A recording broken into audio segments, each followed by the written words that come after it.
अस्सलाम वालेकुम नाज़रीन, आप देख रहे हैं प्रोग्राम रियल टॉक। मैं हूं आपके सामने सबीहा बुखारी। पाकिस्तान के अंदर मौजूदा हुकूमत अब तक बेशुमार दावों के बावजूद बल्दियाती इंतखाबात तो ना करवा सकी, मगर आज मुल्क भर में कंटोनमेंट बोर्ड्स के 42 कंटोनमेंट बोर्ड्स पर इलेक्शन हुए हैं।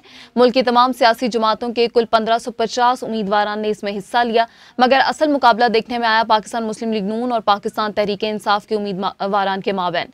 दिन भर होने वाली इंतखाबी अमल किस तरह से हुआ और कितना पुरअमन रहा, इसी हवाले से बात होगी आज के प्रोग्राम में। और किस जमात का इन इंतखाबात में पलड़ा भारी दिखाई दे रहा है, इस पर भी बात करेंगे आज के प्रोग्राम में।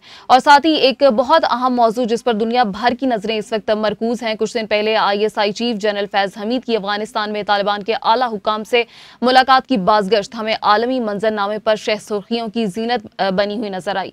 कुछ लोगों को तो इस मुलाकात पर काफी तकलीफ और तशवीश हुई, जबकि बेशतर आलमी रहनुमाओं की जानिब से इसे मस्बत अंदाज से देखा गया। इस मुलाकात के बाद कल एक बड़ी डेवलपमेंट सामने आई है कि 8 ममालिक के इंटेलिजेंस चीफ्स ने इस्लामाबाद में अफगान अमन अमल और खित्ते की सलामती के हवाले से जनरल फैज हमीद की ज़ेर सदारत एक अहम इजलास में शिरकत की है। इजलास में शिरकत करने वाले इंटेलिजेंस चीफ्स का ताल्लुक जो था वो चीन, ईरान, रूस, काजिकिस्तान, ताजिकिस्तान, तुर्कमानिस्तान और उज्बेकिस्तान से था। इस तमाम सूरत हाल पर भी आज के प्रोग्राम में बात करेंगे। पाकिस्तान इस खित्ते के लिए कितना अहम रोल अपना प्ले कर सकता है, यही बात करेंगे आज के प्रोग्राम में। मगर प्रोग्राम के दूसरे हिस्से में इस पर बात करेंगे। पहले हिस्से में क्योंकि कंटोनमेंट बोर्ड के इलेक्शन थे आज और पूरा दिन उसी हवाले से बात होती रही, सबसे पहले हम आपको बताते हैं कि कंटोनमेंट बोर्ड इलेक्शन में डिस्ट्रिक्ट लाहौर, क्योंकि इस वक्त हम लाहौर में मौजूद हैं, तो यहाँ की क्या तफसील थी ये हम आपसे पहले शेयर करते हैं। कुल वार्ड्स 20 थे। रजिस्टर्ड वोटर्स यहाँ पर जो थे खवातीन वोटर्स की एक बड़ी तादाद मौजूद थी। मुस्लिम लीग नून के उम्मीदवारों की तादाद 20, जबकि पाकिस्तान तहरीक इंसाफ के उम्मीदवारों की तादाद भी इसके अंदर 20 थी। तहरीक लब्बैक पाकिस्तान के 19, जबकि पाकिस्तान पीपल्स पार्टी के उम्मीदवारों की तादाद 10 थी।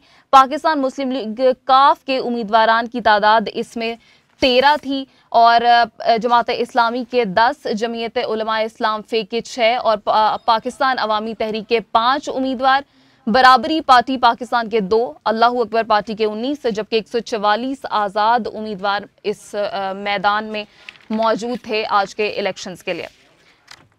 ये तो थी जी लाहौर की तफसील। और इस वक्त चूंकि रिजल्ट्स आ रहे हैं और ये अपडेट है जो कि हमने आपसे शेयर भी करनी है, तो हम आपको बताते हैं कि मरी कैंट वार्ड नंबर 2 का गैर हतमी गैर सरकारी नतीजा अभी तक सामने आया है, जिसके अंदर मुस्लिम लीग नून के उम्मीदवार हैं राजा अकमल, जो 478 वोट लेकर अभी तक कामयाब हैं। तो और PTI के उम्मीदवार जो हैं वो 291 वोट उन्होंने हासिल किए हैं और दूसरे नंबर पर मौजूद हैं। तो इसमें तो मुस्लिम लीग नून के उम्मीदवार राजा अकमल आगे हैं। फिर टेक्सटिला कैंट वार्ड नंबर 1 का भी नतीजा हमारे पास मौजूद है, गैर हतमी गैर सरकारी। मुस्लिम लीग नून के उम्मीदवार आबिद हुसैन 738 वोट लेके इसमें अभी तक कामयाब करार पा रहे हैं। PTI के उम्मीदवार मलिक यासिर महमूद 267 वोट लेकर इस वक्त दूसरे नंबर पे हैं। गुजरांवाला कैंट वार्ड नंबर 10 का हमारे पास नतीजा मौजूद है। PTI के उम्मीदवार 607 वोट लेकर कामयाब हैं।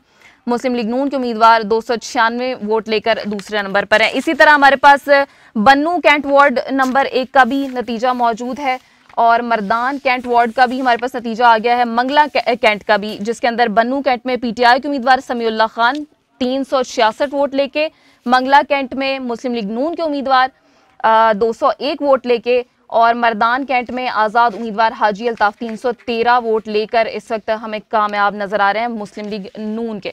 तो ये जो हमारे पास नताइज है, इस हवाले से तो हमें ऐसा लग रहा है कि मुस्लिम लीग नून के उम्मीदवारान जो हैं वो आगे हमें दिखाई दे रहे हैं। इस वक्त मेहमानों का आपसे तारुफ करवाते हैं। स्टूडियो के अंदर हमारे साथ मौजूद हैं सीनियर सहाफ़ी, तजिया निगार और प्रोग्राम खेल विद इमरान सोहेल के मेज़बान हैं इमरान सोहेल, आपको खुश आमदीद कहते हैं। और टेलीफोन लाइन पे हमारे साथ मौजूद है नताशा रहमान।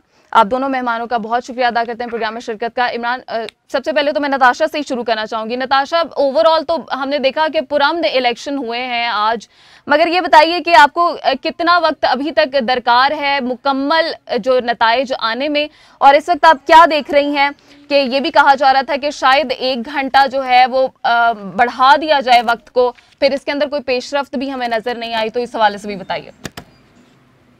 बहुत शुक्रिया सदिया। देखें, सबसे पहले तो नून लीग की जानिब से भी कहा जा रहा था और PTI की जानिब से भी कहा जा रहा था कि 1 घंटा का वक्त ज्यादा कर दिया जाए, क्योंकि आज लाहौर में बारिश भी थी, मौसम भी कुछ हमें अच्छा अच्छा नहीं लग रहा था, क्योंकि पानी जगह जगह खड़ा था, जिसकी वजह से वोटर्स को काफी मुश्किलात का सामना करना पड़ा।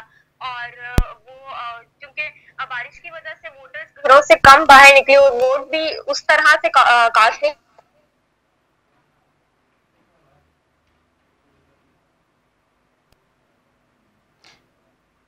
जी, नताशा की आवाज़ हम तक नहीं आ रही, शायद उनकी जो कॉल है वो डिस्कनेक्ट हो गई है, कोई टेक्निकल इशू है। इमरान, किस तरह देख रहे हैं आज के आप इलेक्शंस को? पुरअमन तरीके से हो गए, क्या कहेंगे? शुक्रिया जी। सबसे पहले तो जो कंटोनमेंट बोर्ड के इंतखाबात हैं आज खैर खैरियत से हो चुके हैं। इक्का दुक्का वाक़यात तो होते ही रहते हैं, अगर ये वाक़यात ना हो तो लगेगा कैसे कि पाकिस्तान में इंतखाबात हो रहे हैं। ख़ुसूसन एशिया की अगर हम बात करें तो यहाँ पर जो एक रवायत रही है कि जो लड़ाई झगड़े हैं वो एक मामूली सी बात है, गो के बहुत बड़ा सानहा या बड़ी लड़ाई ना हो जाए।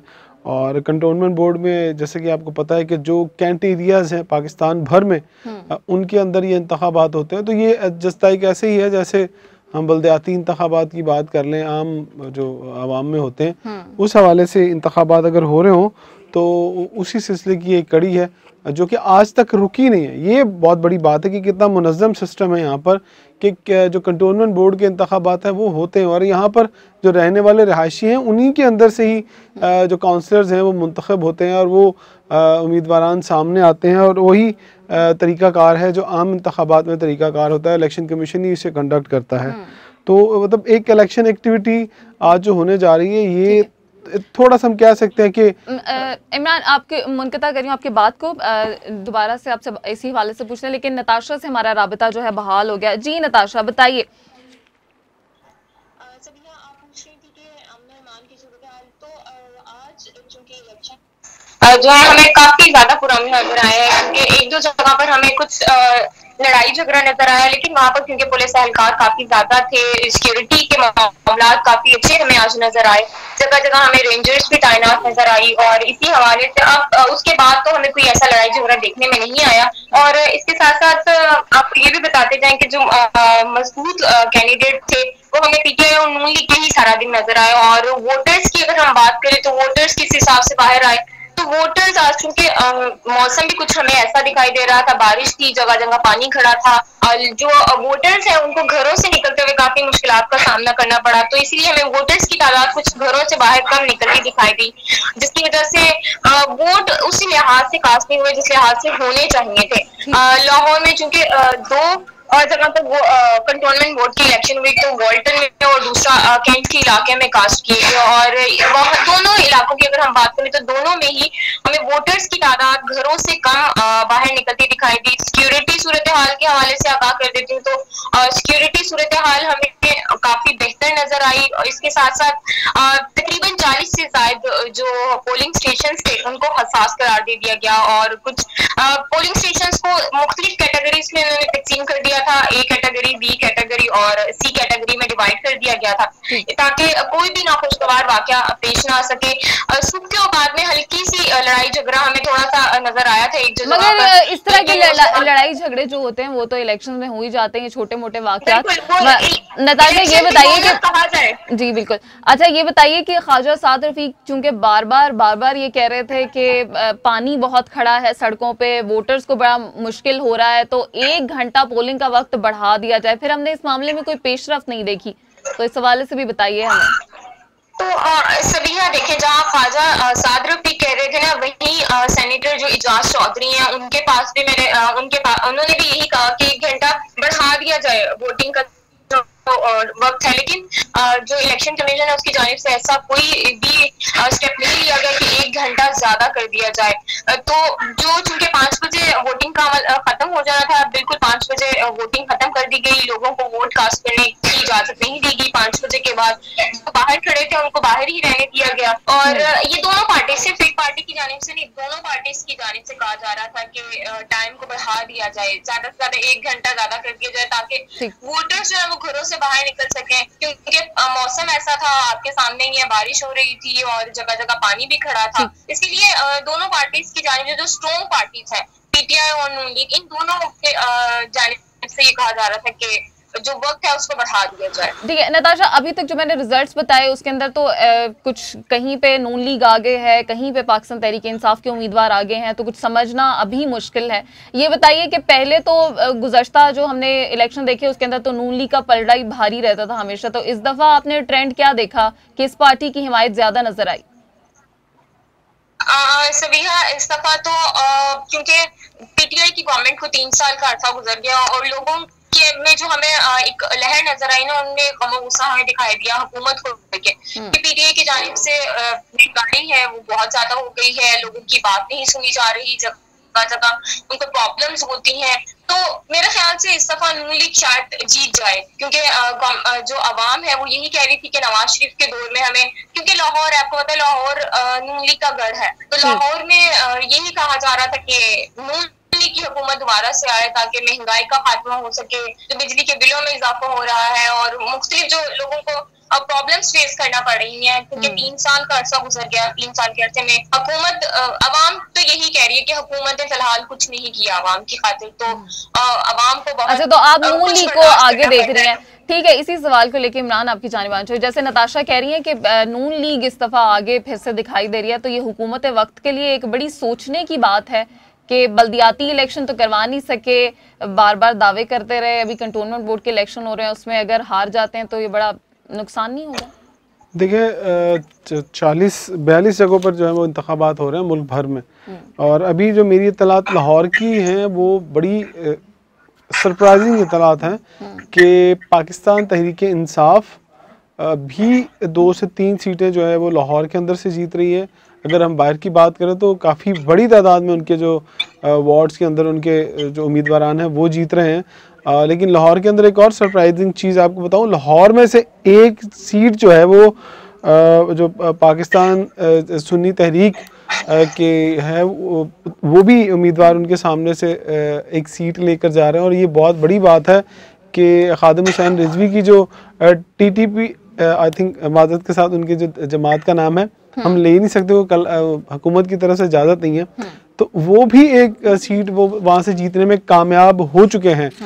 तो मैं हैरान हूँ कि अगर नून लीग और पीटीआई तो एक सियासी जमातों के तौर पर, बाकायदा सियासी जमातों के तौर पर सामने आते हैं, बहुत बड़ा सेटअप है इनका, लेकिन उसके साथ एक ऐसी तंजीम की जमात भी एक सीट ले जाए और फिर दूसरी सीटों के ऊपर भी उनके जो कैंडिडेट हैं वो दूसरे और तीसरे नंबर पर हैं, और अगर कैंडिडेट की अगर लिस्ट की बात की जाए कि किसकी नुमाइंदगी ज़्यादा है तो वहाँ पर भी उनके 19 उम्मीदवार लाहौर में खड़े हैं, और जबकि पाकिस्तान तहरीक इंसाफ और पाकिस्तान मुस्लिम लीग नून के 20-20 उम्मीदवार हैं। तो पाकिस्तान पीपल्स पार्टी हैरानकुन तौर पर मुझे कहीं दिखाई नहीं दे रही जो लेकिन अगर जैसे आप कह रहे हैं कि आपको पाकिस्तान तहरीक इंसाफ आगे नजर आ रही है, अगर नताइज मुख्तलिफ हो जाते हैं, जैसे कि नताशा कह रही है कि बहुत ज्यादा नजर आ रहा है मुस्लिम लीग नून की हिमायत नजर आ रही है, लाहौर में पिछली दफा वक्त से नाराज नजर आ रहे हैं लोग, तो फिर ये हुकूमत के लिए एक अपसेट आप तस्वुर कर सकते हैं? नहीं, आप तो ओवरऑल सिचुएशन देखते हैं ना कि ओवरऑल सिचुएशन लाहौर के अंदर तो देखिए नून लीग का गढ़ है, अगर 10 सीटें लाहौर में कंटोनमेंट बोर्ड के अंदर है ना, मगर इससे ये बात तो साबित होती है ना कि तहरीक इंसाफ की जो पंजाब में जो हुकूमत है वो कोई कुछ डिलीवर नहीं कर पाई। लेकिन पंजाब के अंदर आपको सीटें बहुत, सुबह जब आप देखेंगे ना न्यूज़ पेपर देखेंगे तो बहुत सीटें नजर आएंगी आपको। जी जी नताशा, इस दफा तो जमात इस्लामी भी हमें मैदान में नजर आ रही है, उनका भी कहना है कि जो इलेक्शन बोर्ड है उनकी जानिब से भी बहुत सारा धांधली की जा रही है, गवर्नमेंट की जानिब से धांधली की जा रही है, अपोजिशन की जानिब से धांधली की जा रही है। मतलब इस दफा हमें मैदान में जमात इस्लामी कहीं नजर नहीं आती, लेकिन इस दफा हमें वो भी एक्टिव नजर आ रहे हैं। उनके भी जो डिप्टी सेक्रेटरी हैं वो भी बाहर निकले हुए हैं और ये कह रहे हैं, उन्होंने प्रॉपर एक एहतजाज रिकॉर्ड करवाया कि धांधली की जा रही है। अच्छा नताशा, ये बड़ी इंटरेस्टिंग आपने बात की कि इन जो इलेक्शंस हैं इनमें भी हम धांधली का शोर सुनेंगे नताइज आने के बाद। अच्छा, अब तक की आपको कुछ हम बता दें सिचुएशन कि अब तक जो है वो 7 उम्मीदवार पाकिस्तान मुस्लिम लीग नून के आगे हैं लाहौर के अंदर, और पाकिस्तान तहरीक इंसाफ के 2 हैं, और एक जो आज़ाद जो है वो उम्मीदवार जो है वो आगे चल रहा है। अभी तक फाइनल रिजल्ट आने बाकी है, टोटल 20 रिजल्ट आने हैं, 10 तक के जो रिजल्ट है वो अभी तक हमारे पास। ये अच्छा है कि आपने के साथ साथ हमें रिजल्ट भी बता दिया। नताशा, ये बताइए कि क्या आज भी दिन के आखिर में हम ये शोर सुनेंगे कि धांधली हो गई? जब तक धांधली का नहीं कहा जाएगा तो इलेक्शन की रौनक कैसे लगेगी? पता कैसे चलेगा कि किसी इलाके में इलेक्शन हुए हैं या किसी एरिया में इलेक्शन हुए हैं? तो जब भी इलेक्शन होते हैं तो धांधली का शोर हम हर तरफ सुनते हैं, और इलेक्शन तो सियासत की रौनक होती है, और फिर उसके बाद जब धांधली का रोला डाला जाता है, ये तो अब हमें आदत हो गई है कि जब तक हम ये नहीं सुनेंगे ये तो रौनक नहीं लगेगी। ठीक है इमरान, बल्दियाती इंतखाबात की तरफ कब आएगी हुकूमत, क्यों नहीं करवा पा रही बल्दियाती इंतखाबात? देखिए, बल्दियाती इंतखाबात करवाना ऐसे ही है कि जैसे कहते हैं ना जुए शेर लाना, और बड़ा मुश्किल तरीन काम है। K2 सर करने के मुतरादिफ है, और ऐसे ही है जैसे आपने माउंट एवरेस्ट को सर करना है, तो उसके अंदर इतनी मुश्किलात आई हैं कि मैं क्रेडिट देता हूँ कंटोनमेंट बोर्ड की जो इंतज़ामिया है, जो उसको चलाते हैं, कि उन्होंने बल्दियाती इंतखाबात करवा दिए हैं। लेकिन एक बहुत बड़ा मसला है कि लिटिगेशंस, कोर्ट की लिटिगेशंस बहुत ज़्यादा सामने आ जाती हैं। जो हाल ही में अगर हम देखेंगे 5-6 महीने पहले भी हुकूमत पंजाब ने अनाउंस कर दिया था, बाकायदा शेड्यूल दे दिया था कि वो इलेक्शन करवाने जा रहे हैं। लेकिन जब जो साबका दौर के बल्दियाती इंतखाबात हुए थे, आते ही मौजूदा गवर्नमेंट ने उन तमाम इंतखाबात को कलअदम करार देकर नया ऑर्डिनेंस लाकर और नया कानून नाफिज करने के और नए तरीक़ेकार से जो थे वो इंतखाबात कराने का फैसला किया था।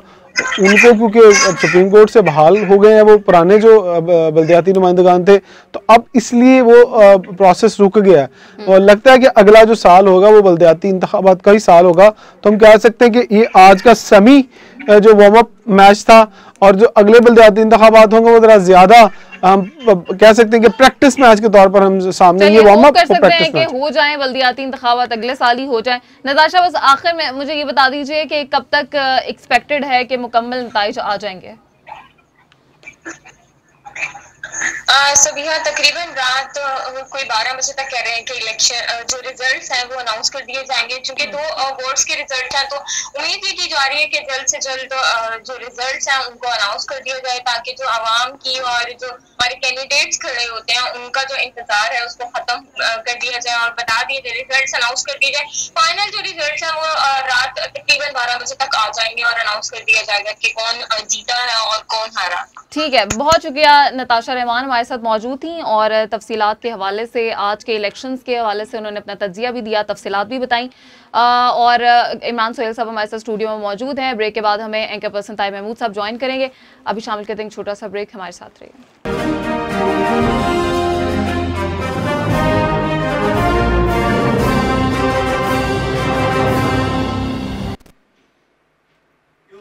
वेलकम बैक नाज़रीन। अभी प्रोग्राम में बात करनी है हमने कुछ अफगानिस्तान की सूरत हाल के हवाले से। इमरान, ये बताइए कि जनरल फैज़ हमीद की ज़ेर सदारत इस्लामाबाद में इजलास हुआ, 8 ममालिक के इंटेलिजेंस चीफ्स ने इसमें शिरकत की, और ये बताइए कि इस इजलास का पस मंज़र क्या देखते हैं आप? देखिए, बड़ा इम्पोर्टेंट है खत्ते में, क्योंकि अफ़गानिस्तान के साथ साथ जो भी ममालिक हैं और जहाँ पर आपने शायद जो माजी की वॉर है अफ़गानिस्तान और रशिया की, तालिबान और रशिया की, वो बड़ी अहमियत की हामिल है। क्योंकि तब भी लोग यही कहते थे कि रशिया को हराना, क्योंकि तब रशिया सुपर पावर था और उन्हें हराना इतना आसान नहीं है। लेकिन जब तालिबान ने अमेरिका को शिकस्त दी तो फिर पूरी दुनिया को समझ आई कि इनके साथ लड़ना कोई बहुत बड़ा हल नहीं है, इनका हल यही है कि इनके साथ बैठकर मुज़ाकरात किए जाएं। तो जब ये पूरी दुनिया ने तस्लीम कर लिया है तालिबान को और उनको हुकूमत बनाने की इजाज़त दी और उन्हें पूरे मुल्क का कंट्रोल संभालने के लिए जब वो पहुँच चुके हैं और उन्होंने अभी अबूरी जो अपनी हुकूमत है, वज़रा है, उसको भी अनाउंस कर दिया, सब ने अपना काम शुरू कर दिया। तो कुछ दिन कबल आपको याद होगा कि मौजूदा जो ISI के चीफ हैं जनरल फैज़ हमीद, वो भी गए अफ़गानिस्तान और वहाँ पर जाकर उन्होंने जो आला ओहदेदारान हैं उनसे भी मुलाकात की और सिक्योरिटी की सूरत हाल पर बाकायदा तौर पर उन्होंने एक तो जायज़ा लिया, और ओबियसली कुछ ना कुछ बात वहाँ पर की होगी कि किस तरह से सिक्योरिटी के मामलात को चलाना है, किस तरह से हमने लोगों के साथ ताल्लुकात को वसअत देनी है, बढ़ाना है उन्हें आहिस्ता आहिस्ता। तो फिर वहाँ पर ये फैसला हुआ होगा, और ओबियसली क्योंकि चाइना पाकिस्तान का बहुत करीबी और बहुत मजबूत दोस्त है, उन्होंने भी फैसला किया होगा कि वो जनरल फैज़ हमीद क्या बात करके आए हैं, किस तरह से चलना है और इस खत्ते के अमन को किस तरह से हम लोगों ने चलाना है। तो फिर उसमें जो दीगर ममालिक है जिसमें ईरान भी शामिल है, उन तमाम लोगों को, रशिया भी जिसमें शामिल है, उज़्बेकिस्तान भी शामिल है, 7 ममालिक बाकायदा तौर पर पाकिस्तान में एक इजलास हुआ इसी सूरत हाल के हवाले से, उसमें तमाम लोगों ने शिरकत की और सारे का सारा जो एजेंडा था वो यही था कि किस तरह से आने वाले चैलेंजेस से जो है वो निपटा जाए, किस तरह से आने वाले चैलेंजेस का मुकाबला किया जाएगा। जिस तरह से जनरल फैज़ हमीद ने इस इजलास की सदारत की है, वो ये बात समझ आती है हमें कि पाकिस्तान इस वक्त डिप्लोमेटिक तौर पे कितना अहम हो गया इस खत्ते में। अभी 9/11 गुजरा है, जब 9/11 हुआ उस वक्त पाकिस्तान की कंडीशन सबको पता है, और आज पाकिस्तान की आप क्या अहमियत देख रहे हैं इस सारी बदलती हुई सूरत हाल में? देखिए, पाकिस्तान की अहमियत आपको इस चीज़ से सीधे सीधे सिंपल सी आपको बात बता देता हूँ कि जहाँ पर जो इकोनॉमी बड़ी इंपॉर्टेंट चीज़ होती है, किसी भी मुल्क की रीढ़ की हड्डी हम कहा जाता है, तो देखिए फैसला पहला तो यही हुआ है कि वहाँ पर जितनी भी तजारत की जाएगी वो पाकिस्तानी रुपए की मद में की जाएगी, जबकि इससे पहले जो वहाँ पर तजारत की जाती थी वो तमाम यूरोपीय यूनियन ने मिलकर एक डॉलर टाइप एक करेंसी वहाँ पर जारी की थी जिस पे कारोबार होता था। क्योंकि जब वो सारा मामला निपट गया, समेट दिया उसको, वो चले गए, तो अब तो एक करेंसी छापने वाला मामला, एक नोट किस तरह के होंगे, किस तरह कारोबार किया जाएगा, तो फिर उनके पास जो नज़दीक तरीन और अच्छी ऑप्शन थी वो पाकिस्तानी करेंसी ही थी। क्योंकि बहुत सारे लोग रोज़ आते हैं पाकिस्तान और जाते हैं कारोबार के सिलसिले में, तो पाकिस्तानी रुपए में करेंसी जो पाकिस्तान का रुपया है वही तजारत के अंदर इस्तेमाल होगा। तो ये एक बहुत बड़ा पाकिस्तान के लिए है, तो इससे बड़ा एतमाद क्या हो सकता है। और दूसरी बात के दीगर जो ममालिक हैं उनमें कुछ ममालिक को तो बहुत तकलीफ हो रही होगी और बहुत तो इस वक्त दुख में मुब्तला होंगे, जो उस वक्त की मौजूदा साबिका जो अफगानिस्तान की हुकूमत थी उसके साथ मिलकर बड़े बड़े ख्वाब देख रहे थे, बड़े बड़े प्रोजेक्ट्स लगा रहे थे, उन्हें भी अपने सारे प्रोजेक्ट समेटने पड़े। ख्वाब टूटते हुए देख के भी बड़ी बुखलाहट हमें नजर आ रही है। पंजशेर के मामले पे जो हमने मज़हका खेज चीजें देखी वो ये बात साबित करती हैं। इस वक्त हमें ज्वाइन किया टेलीफोन लाइन पे एंकर पर्सन ताइब महमूद साहब ने, उनको भी इस गुफ्तगू में शामिल करते हैं। ताइब महमूद साहब, ISI चीफ जनरल फैज़ हमीद की ज़ेर सदारत ये जो इजलास हुआ है, आप क्या पस मंजर देखते हैं इस इजलास का? जी शुक्रिया सबिहा। देखिए, ये इस मुलाकात के बारे में ये कहा जा रहा है कि ये मुलाकात इनकी ये जो मीटिंग हुई है ये अचानक से हो गई है। ये 7 ममालिक के जो ISI के चीफ हजरात थे, जिनमें उज़्बेकिस्तान, ताजिकिस्तान, तुर्कमानिस्तान, चीन, पाकिस्तान और अफगानिस्तान और एक मुल्क गालिबन और है। तो ये मुलाकातें इनकी अचानक नहीं होती, इनके पीछे महीनों की प्लानिंग होती है। और ये जो हुई है इसके पीछे भी महीनों की तो चले नहीं, हफ्तों की प्लानिंग तो हो सकती है। और चाइना ने 3 करोड़ डॉलर की जो इमदाद का ऐलान किया है वो यूं ही नहीं कर दिया, और अंदिया दिया है चाइना ने ये भी कि वो अफगानिस्तान को तस्लीम, तालिबान की हुकूमत को तस्लीम करेगा। और इंटेलिजेंस शेयरिंग का फैसला किया गया इस इजलास में कि एक दूसरे के साथ शेयरिंग की जाएगी, मालूमात का तबादला किया जाएगा। और ये नहीं है कि सिर्फ ISI चीफ ने, जनरल फैज़ हमीद ने इसकी मेज़बानी की है या सदारत की है। और मेज़बानी ये नहीं है कि अच्छे, और मेज़बान तो वैसे ही हैं हम, मेहमान नवाज हैं, अच्छे खाने खिलाए जाते हैं मेहमानों को। इससे पहले भी जो ISI के चीफ हजरात आते थे उनको स्पेशल खाने खिलाए जाते थे और वो याद रखे जाते थे, जैसा कि चाय का कप आज भी पूरी दुनिया को याद है।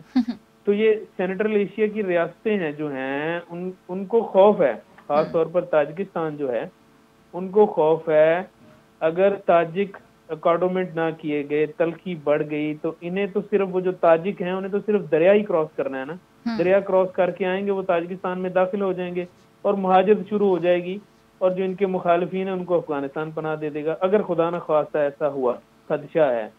और वैसे मोहतात तो वो इतने हैं कि 9/11 को उन्होंने तकरीब ही कैंसिल कर दी। खैर इस पे भी मैं आऊंगी, मगर ताहिर साहब, जिस तरह से तमाम ममालिक के इंटेलिजेंस चीफ बैठ रहे हैं, फिर सरबराहान मुमलिकत तो उनके दरमियान भी ये बातचीत हो रही है डिप्लोमेटिकली, और हर तरह से हम देख रहे हैं खत्ते के जितने ममालिक हैं वो ये चाहते हैं कि अफगानिस्तान में इस्तेहकाम पैदा हो, पुरअमन अफगानिस्तान के ख्वाह हैं। मगर रुकावट हम क्या देख रहे हैं, इन ममालिक के तहफ़्फ़ुज़ात हम क्या देख रहे हैं जो रुकावट बने हुए हैं अभी तक? देखिए, मैं ईरान का नाम लेना भूल गया। ईरान को अंदेशा है दाइश से और पंजशेर से उनका बड़ा जज्बाती ताल्लुक है ईरान का, और दाइश से उनको खतरा है, इसलिए वो अपना तहफ़्फ़ुज़ चाहते हैं, प्रोटेक्शन चाहते हैं दाइश से। रूस का इसलिए है कि जो उनके पड़ोसी हैं वो उनका सरपरस्त है। पड़ोसी यही हैं जो रियासतें रूस से बिखर के, सोवियत यूनियन से बिखर के जो ममालिक वजूद में आए हैं, ये वही उनके पड़ोसी हैं और उनका वो सरपरस्त है, और वो उनके ज़ेर असर हैं और दायरा असर में है वो रशिया का ये है। और पाकिस्तान का अंदेशा है TTP के बारे में। ये अंदेशा तो नहीं है कि वो इन लोगों को इनकरेज करेंगे जो अशरफ गनी के दौर में था, लेकिन वो वहाँ पे मौजूद तो है ना, वो वहाँ भी मौजूद हैं, वो पता नहीं दूसरी साइड पे कहाँ पे मौजूद हैं। अफगानिस्तान इतना मुस्तहकम नहीं है कि हर शख्स पे हुकूमत का कंट्रोल हो सके।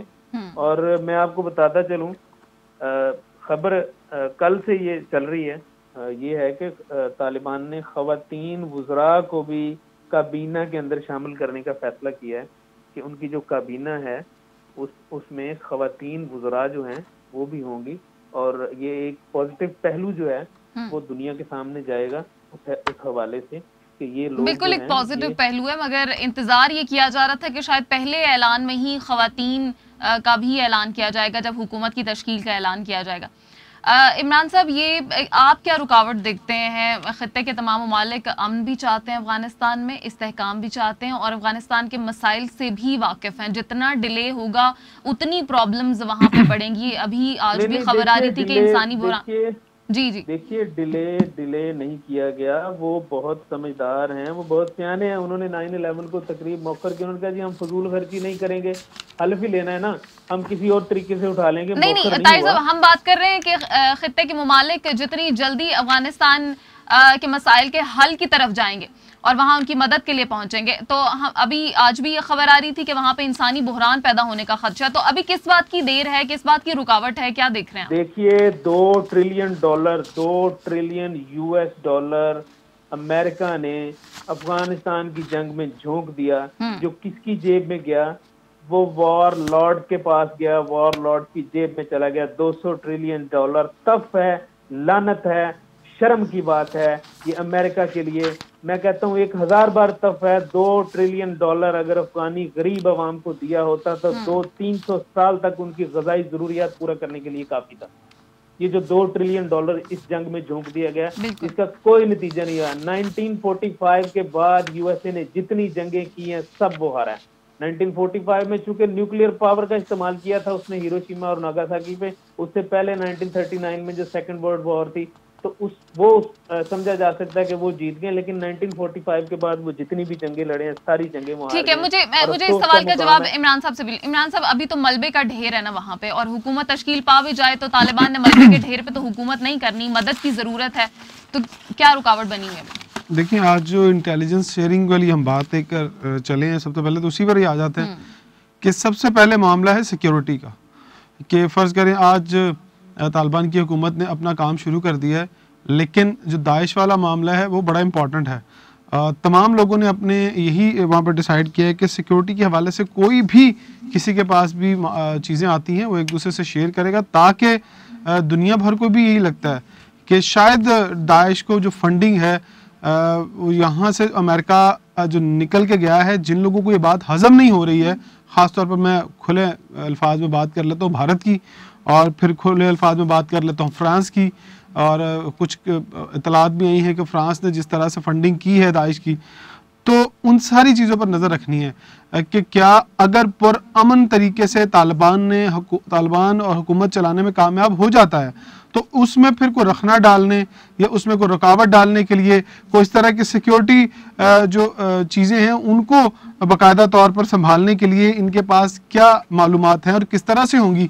और बिलाशुबा पाकिस्तान की जो ISI है वो दुनिया भर में इंटेलिजेंस के हवाले से मजबूत तरीन एक मुनज़्ज़म इदारा माना जाता है। तो उसी के साथ और उन्हीं की मशावरत के साथ, क्योंकि पाकिस्तान इस खत्ते को मेरे हिसाब से तो लीड करता है आज के हालात में, गो के दूसरे मालिक जो मर्जी कहते रहे, मतलब भारत की तरह लोग शेखियाँ मारते रहे कि हमारे पास ये है, लेकिन दुनिया जब देखती है ना इस खत्ते की सिक्योरिटी के हवाले तो सबसे पहले वो पाकिस्तान के पास आते हैं। सबके तरफ भारत का सबको पता है कि वो क्या चाहता है और क्या वो करता रहा है माजी में।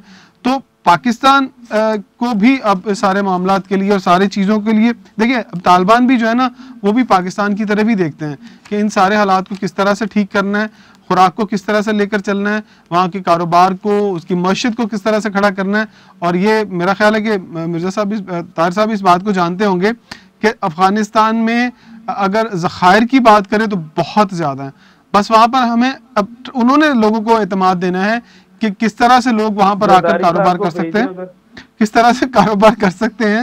वो अब देखें वो 70-30 का कोई ना कोई मुआदा कर लेंगे, वहां पे भी 30% उनके वो उधर जाएगा। चलें, ये तो एक मजाक की बात होगी ना, हम तो सीरियस बात कर रहे हैं कि हाँ चाइना जरूर वहां पर इन्वेस्टमेंट करेगा, बल्कि वो इन्वेस्टमेंट करने का बाकायदा इरादा कर चुका है और प्लानिंग भी उन्होंने कर ली है।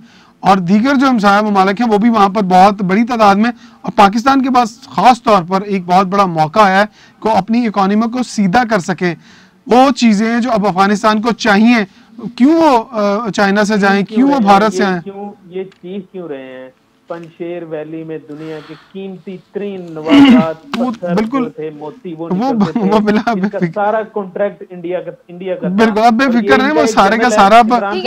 इमरान साहब इनका एक जनरल है, वो या तो मरने वाला है या वो पागल हो जाएगा। हो गया हुआ पागल, हो गया वो देखें उसकी हालत देखें, जब वो बात करता है उसके मुंह से झाग निकल रही है। हम तो अपनी बात कर रहे हैं ना, छोड़े किन की बात करें, उनकी कोई अहमियत है, हम क्यों बताएं, हम तो अपनी अहमियत बता रहे हैं। ठीक है, मेरे पास वक्त जरा कम है, एक आखिरी सवाल है आप दोनों से, क्योंकि हम लोग एक्सपेक्ट कर रहे थे और कॉन्स्पिरेसी भी बहुत थी कि 9/11 को तकरीब हल्फ बर्दारी होगी, और शायद हम लोग आदी हो गए लेविश तकरीबात के जिसमें बड़े बड़े मेहमानों को मदऊ किया जाता है। तालिबान का शायद वो स्टाइल नहीं है। तो ताहिर साहब, सबसे पहले ये बताइए कि अभी बेशक इतने लेविश तरीके से कोई तकरीब ना हो, मगर ये कितना अहम है कि अभी एक तकरीब हो जिसके अंदर तमाम ममालिक के सरबराहान को मदऊ किया जाए। देखिए, तमाम ममालिक के सरबराहान को मदऊ करना चाहिए, उनको आना चाहिए, तकरीब में शिरकत करनी चाहिए, लेकिन ये जो तकरीब जिसका आप जिक्र कर रही हैं 9/11 का, यानी जो 11 सितंबर को उन्होंने ये हल्फ बर्दारी की तकरीब थी, इसको मौखर इसलिए किया, इसमें दहशतगर्दी का भी खतरा था। आपने देखा ये अमेरिकन जब इनखला कर रहे थे तो कैसे और काबुल एयरपोर्ट पे हमले हो रहे थे, तो यहाँ पे ये इन लोगों को इनको सबोताज करने के लिए, इनका सारे ताल्लुक को खराब करने के लिए, उस ताल्लुक को जो अभी बना ही नहीं है, ये तालिबान का ताल्लुक है जो 20-21 साल बाद दोबारा बिल्ट होगा, ये अपना एतमाद बहाल करेंगे हमसाया ममालिक के साथ, तो इसको तबाह करने के लिए वहाँ पे कोई दहशतगर्दी भी हो सकती थी, कुछ भी हो सकता था, इसलिए उन्होंने इस तकरीब को मौखर किया है, कैंसिल किया है, इसको खत्म नहीं किया है। वो हल्फ जरूर उठाएंगे किसी साजिश को नाकाम बनाने के लिए। जी इमरान। जी बिल्कुल ताज साहब ठीक कह रहे हैं कि माजी में एक बात सुना करते थे, हम कहते थे कि जितने भी चोर इकट्ठे करने हैं उन्हें इकट्ठा करो, एक जहाज में बिठाओ और समंदर में जाके गर्क कर दो। तो ये बात ना किसी जब निकलती है तो किसी पैराहे से निकलती है। तो देखें अभी भी खतरात उस तरह से टले नहीं है, आप इतना आसान नहीं ले सकते हैं दुश्मन को।